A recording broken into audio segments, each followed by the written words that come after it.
एक साधु की कहानी। आज इस कहानी में मैं आपको वही बताता हूँ कि इंसान की कौन कौन सी गलतियाँ हैं जो इंसान को बर्बाद कर देती हैं। अपनी बर्बादी के कारण पता चल जाए तो हम अपने जीवन को सुखमय बना सकते हैं। बहुत समय पहले की बात है। एक नगर में एक धनी सेठ रहता था। उस सेठ के पास सभी प्रकार की सुख सुविधाएं थी, लेकिन उसके पास कोई संतान नहीं थी। संतान के दुख में वह हमेशा चिंतित रहता था। फिर एक दिन उस धनी सेठ को पता चला कि उसकी पत्नी गर्भवती है। उसने अपनी पत्नी का उसके बाद खूब ख्याल रखा। ऐसे में एक दिन उसके घर एक पुत्र का जन्म हुआ। पुत्र के जन्म पर सेठ ने पूरे गांव में प्रसन्न होकर मिठाइयाँ बंटवाईं और उसके लालन पालन में कोई भी कमी नहीं छोड़ी। देखते ही देखते उसका पुत्र बड़ा हो गया।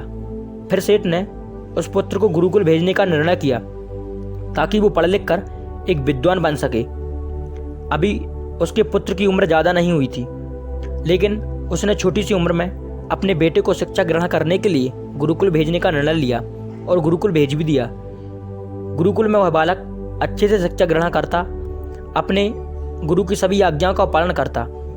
ऐसे में वह बालक धीरे धीरे वहाँ का सबसे होनहार विद्यार्थी बन गया। गुरुकुल में उस बालक ने सारे वेद पुराण और शास्त्रों का अध्ययन किया और बहुत बड़ा विद्वान बन गया। लेकिन कहते हैं ना कि समय कब बदल जाए किसी को कोई पता नहीं होता। ऐसे ही एक दिन किसी प्राकृतिक आपदा की वजह से उसके माता पिता की मृत्यु हो गई, और जब उसके माता पिता की मृत्यु हुई तब उस बालक की शिक्षा पूर्ण नहीं हुई थी। और जब उस बालक ने इस खबर को सुना कि उसके माता पिता अब इस दुनिया में नहीं रहे, उसका सब कुछ बर्बाद हो चुका है, तो उस बालक का इस सांसारिक मोह माया से मन उठ गया। उसके बाद उस बालक ने वह गुरुकुल से शिक्षा पूर्ण करने के बाद अपना संपूर्ण जीवन लोगों की भलाई में व्यतीत करेगा, यह सोच लिया। फिर जब उस बालक की शिक्षा पूर्ण हुई तो उसके बाद वह बालक सन्यासी बन गया और वह सांसारिक वस्तुओं से दूर हिमालय के जंगल में चला गया। जंगल में जाकर उसने वहाँ लंबे समय तक तपस्या की। तपस्या पूर्ण करने के बाद उस सन्यासी ने लोगों को शिक्षा देना आरंभ कर दिया। समय के साथ साथ उस सन्यासी के चर्चे चारों तरफ होने लगे। दूर दूर से लोग उसके पास शिक्षा ग्रहण करने के लिए आने लगे और बहुत से लोग उसके पास अपनी समस्याओं का समाधान खोजने के लिए भी आने लगे। सन्यासी सभी लोगों की समस्या बड़ी आसानी से सुलझा देता, जिस वजह से वह पूरे राज्य में मशहूर हो गया था। लेकिन जिस नगर में वो रहता था उस नगर का एक राजा था, और वह राजा बहुत ही क्रूर व्यक्ति था। जब राजा ने उस सन्यासी के बारे में सुना, उसे पता चला, तो उसने उस सन्यासी से मिलने का निश्चय किया। अगली सुबह राजा अपने महल से निकलकर उस सन्यासी से मिलने के लिए निकल गया, और फिर वो उस कुटिया पर जाकर पहुंचा जहां पर वह सन्यासी रहता था। तो वह देखता ही रह गया। सन्यासी को जैसे ही उसने देखा तो सन्यासी के चेहरे को देखते ही रह गया। चेहरे पर एक अलग ही देश था। जब वह सन्यासी के पास पहुंचा तो उसे बड़ी अपार शक्ति का अनुभव हुआ। उस राजा ने उस सन्यासी को प्रणाम किया और मेरे पास बैठ गया और उस वार्तालाप करने लगा।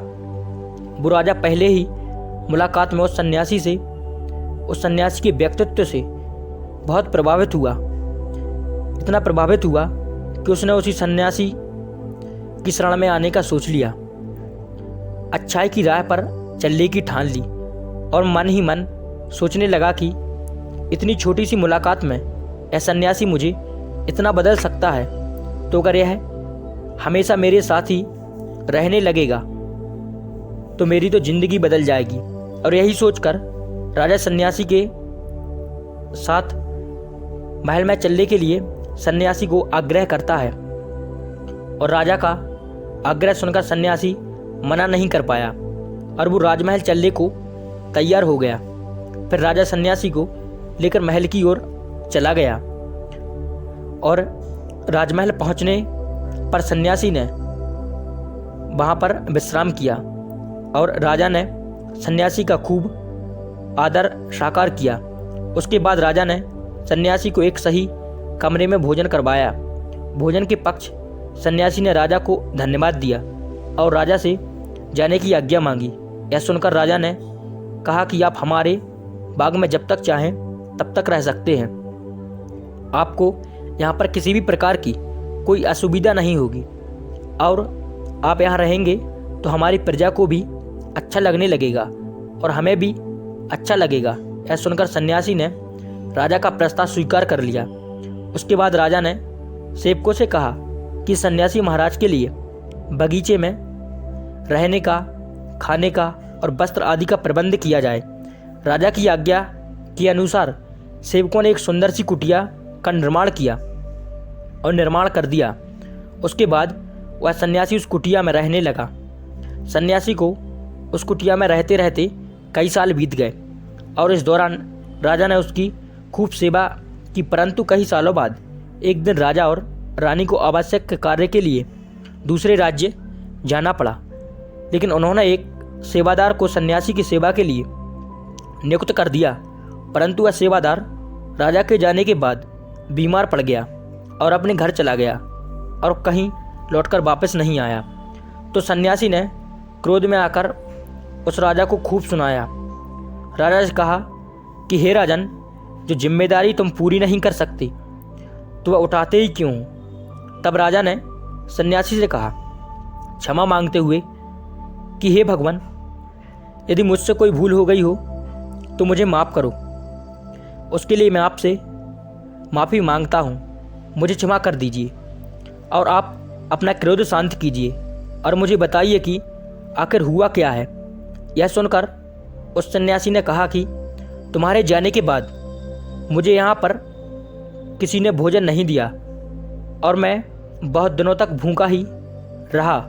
मुझे यहाँ पर आकर किसी ने पूछा तक नहीं कि मैं किस हाल में हूँ। यह सुनकर राजा ने सन्यासी से क्षमा मांगी और कहा कि हे भगवान, आज के बाद ऐसी कोई गलती नहीं होगी। फिर कुछ देर बाद मामला शांत हो गया। जब राजा और सन्यासी के बीच वार्तालाप हो रही थी तो रानी भी यह सब वार्तालाप छुपके से सुन रही थी और सब कुछ देख रही थी। उसके बाद राजा ने उस सन्यासी को कोई भी शिकायत का मौका नहीं दिया और उसकी खूब सेवा की। परंतु कुछ दिनों बाद राजा को फिर से आवश्यक कार्य के लिए अपने राज्य से बाहर जाना पड़ा। लेकिन इस बार राजा ने राज्य से बाहर जाने से पहले अपनी रानी को कहा कि जब तक मैं वापस ना आ जाऊं तब तक आप स्वयं सन्यासी की देखभाल करोगी। ऐसा सुनकर रानी ने कहा कि जी महाराज, आप निश्चित होकर जाइए, मैं सन्यासी महाराज की अच्छे से देखभाल करूंगी। उसके बाद रानी हर रोज़ भोजन बनाकर सन्यासी महाराज को देती। लेकिन एक दिन रानी नहाने के लिए चली गई और सन्यासी को भोजन देना भूल गई। सन्यासी ने काफ़ी देर तक भोजन का इंतजार किया, लेकिन जब भोजन नहीं आया तब सन्यासी सोच में पड़ गए कि आज खाना क्यों नहीं आया। उसके बाद सन्यासी ने सोचा कि वह खुद महल जाकर देखेंगे कि आखिर अब तक खाना कुटिया में क्यों नहीं आया। और फिर वह महल पहुंचकर देखा कि अभी तक खाना क्यों नहीं आया। महल पर पहुंचकर रानी पर सन्यासी की नज़र पड़ी। रानी पर नज़र पड़ते ही उसने देखा कि रानी के लंबे लंबे बाल जो कि उसकी कमर पर लटक रहे थे, लहरा रहे थे। उसकी कजरारी आँखें देखने मात्र से ही कोई घायल कर दे। उसकी हिरणी जैसी चाल। रानी के इतने सुंदर रूप को देखकर सन्यासी चिकित्सक हो गया और रानी की सुंदरता सन्यासी के मन में घर की तरह बस गई। वहाँ से बिना कुछ कहे ही अपनी कुटिया में लौट आया। सन्यासी रानी के रूप की सुंदरता को भुला ना सका और वह खाना पीना छोड़कर अपनी कुटिया में पड़ा रहा। उसने कई दिनों तक कुछ भी नहीं खाया, जिसकी वजह से वह बहुत कमज़ोर हो गया। फिर कुछ समय बाद राजा वापस लौटे और जब उस सन्यासी की हालत का पता चला तो वह सीधे सन्यासी के पास पहुंच गए और बोले कि हे भगवान, क्या बात है, आपको क्या हो गया और आप इतने कमज़ोर कैसे हो गए? चिंता और आप किस गहरी सोच में डूबे हो? क्या मुझसे कोई भूल हो गई हो? तब सन्यासी ने कहा कि नहीं राजन, आपसे कोई भूल नहीं हुई है। यह सुनकर राजा ने कहा, तो फिर क्या बात है, आप मुझे बताइए, मैं आपकी परेशानी दूर करूँगा।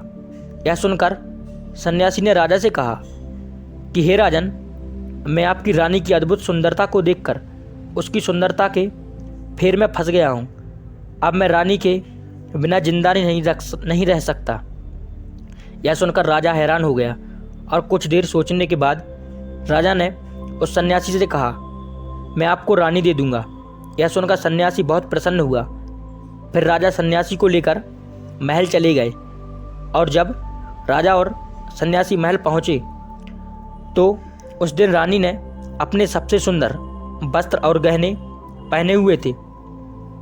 फिर राजा रानी के पास पहुँचे और राजा ने रानी से कहा कि कोई सन्यासी की मदद करनी चाहिए, यह बहुत कमज़ोर पड़ गए हैं और मैं नहीं चाहता कि किसी ज्ञानी पुरुष की हत्या का कलंक मेरे सर पर लगे। उसके बाद राजा ने रानी से पूछा कि क्या आप यह पाप अपने सर पर लेना चाहती हैं। राजा की यह बात सुनकर रानी ने कहा, राजा से पूछा कि आखिर इस सन्यासी के इस दुख का कारण क्या है। तो राजा ने रानी से कहा कि सन्यासी आपकी अद्भुत सुंदरता के दीवाने हो गए हैं। राजा की यह बात सुनकर रानी ने कहा कि राजन, आप चिंता मत करिए, अब आप सब कुछ मेरे ऊपर छोड़ दीजिए।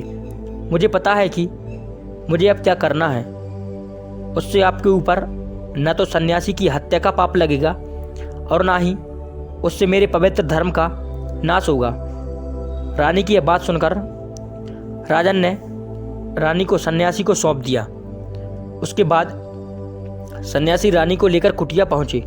जब रानी सन्यासी की कुटिया पर पहुँची, सन्यासी से कहा कि हमें रहने के लिए घर चाहिए, हम इस झोपड़ी में नहीं रह सकते। ऐसा सुनकर सन्यासी राजा के पास गया और राजा के पास जाकर बोला कि हे राजन, हमें रहने के लिए घर चाहिए। सन्यासी की बात सुनकर राजा ने उसके लिए घर का प्रबंध कर दिया। फिर सन्यासी रानी को लेकर घर पहुंचा। जब रानी सन्यासी के साथ उस घर पहुंची तो रानी ने सन्यासी से कहा कि यह घर तो बहुत गंदा है और इसकी हालत बहुत ख़राब है, मैं इस घर के अंदर नहीं रह सकती। ऐसा सुनकर सन्यासी फिर से राजा के पास गया और राजा के पास जाकर बोला कि हे राजन, जो आपने घर हमें दिया है उसकी हालत बहुत ख़राब है। सन्यासी की बात सुनकर राजा ने अपने घर की हालत ठीक करवा दिए। उसके बाद फिर रानी घर के अंदर गई और नहा धोकर बिस्तर पर आ गई। फिर सन्यासी भी बिस्तर पर गया। फिर उसके बाद रानी ने सन्यासी से कहा कि आपको पता है कि आप कौन हैं और आप क्या बन गए हैं। आप एक महान सन्यासी हैं जिसके लिए राजा स्वयं सारी ज़रूरत की वस्तुएं उपलब्ध कराते हैं, जिसके पास लोग दूर दूर से ज्ञान ग्रहण करने के लिए आते हैं, जो लोगों को सत्य की राह पर दिखाया करते हैं, लोगों की समस्याओं का समाधान करते हैं, जिनको सभी लोग एक पुरुष मानते हैं, एक महान पुरुष मानते हैं, जिनकी सब भगवान के रूप में पूजा किया करते हैं। और आज आप वासना के कारण मेरे गुलाम हो गए हैं। रानी की यह बात सुनकर उस सन्यासी को एक झटका लगा और उसने महसूस हुआ कि वह तो एक सन्यासी है, पर वह यह सब कुछ क्या कर रहा है। वह तो एक सारी सुख सुविधाओं को छोड़कर शांति की तलाश में जंगलों में चला गया था। जोर जोर से रोने लगा और चिल्लाने लगा और रानी से कहने लगा कि मुझे क्षमा कीजिए महारानी, मैं क्या करने जा रहा था, अभी आपको राजा को सौंप कर आता हूँ। सन्यासी की बात सुनकर रानी ने किसी से प्रश्न भी नहीं किया और महाराज, मेरे मन में एक प्रश्न उठ रहा है, कृपया मेरे प्रश्न का उत्तर दीजिए। रानी की बात सुनकर सन्यासी ने कहा कि पूछो, तुम्हारा क्या प्रश्न है। फिर रानी ने कहा कि जब आपको उस दिन भोजन नहीं मिला तो आप बहुत क्रोधित हुए। तब मैंने आपके ये रूप को पहली बार देखा और तभी से मैं आपके व्यवहार में परिवर्तन महसूस कर रही थी। ऐसा क्यों महाराज, आखिर आपको इतना क्रोध क्यों आया। रानी की बात सुनकर सन्यासी ने कहा कि जब मैं जंगल में था तो मुझे समय पर भोजन भी नहीं मिलता था, लेकिन जब मैं महल में आया तो महल में आने के बाद मुझे सारी सुख सुविधाएं मिली और फिर मैं इन सभी सुख सुविधाओं के मोह में फंस गया और मुझे इसके प्रति लगा उत्पन्न हो गया और फिर मुझे इसको पाने का लालच उत्पन्न हो गया। जब मुझे यह नहीं मिला तो मेरे अंदर क्रोध उत्पन्न हुआ। फिर सन्यासी ने कहा कि महाराज, सच तो यह है कि अगर इच्छा पूरी नहीं हो तो क्रोध उत्पन्न होता है और अगर इच्छा पूरी हो तो लालच। और फिर सन्यासी ने रानी से कहा, यह इच्छा की पूर्ति ही मुझे वासना के द्वार पर लेकर आई है और मैं आपके प्रति आकर्षित हो गया। इसके बाद वो सन्यासी रानी को लेकर राजा के पास पहुंच गया। बोला कि राजन, मुझे क्षमा दीजिए, मुझे अपनी गलती का एहसास हो गया। यह लो आपकी रानी, मुझे यह सब नहीं चाहिए। मैं अपनी इच्छा के विरुद्ध होकर यह गलत कार्य करने जा रहा था और अपने जीवन को बर्बाद कर रहा था, लेकिन अब मुझे यह सब कुछ नहीं चाहिए। इसके बाद उस सन्यासी ने कहा कि हे राजन, मनुष्य की बर्बादी का कारण उसकी 4 आदतें हैं। 4 आदतें ही उसकी बर्बादी का कारण बनती हैं। दुनिया के हर एक व्यक्ति के अंदर यह 4 अवगुण होते हैं, लेकिन जो व्यक्ति इन पर नियंत्रण कर लेता है वह दुख और परेशानियों से बच जाता है, और वहीं जो व्यक्ति इन 4 आदतों पर नियंत्रण नहीं कर पाता है वो बर्बाद होने के कगार पर पहुंच जाता है। यह सुनकर राजा ने कहा कि महाराज, आप मुझे वो 4 आदतें बता दीजिए। पहली आदत है इच्छा, दूसरी आदत है वासना, तीसरी आदत है क्रोध, चौथी आदत है लालच। यह 4 आदतें जिस भी व्यक्ति के अंदर होती हैं वह कभी कामयाब नहीं होता। यह सन्यासी ने राजा से कहा और यह बात सुनकर राजा ने सन्यासी को प्रणाम किया।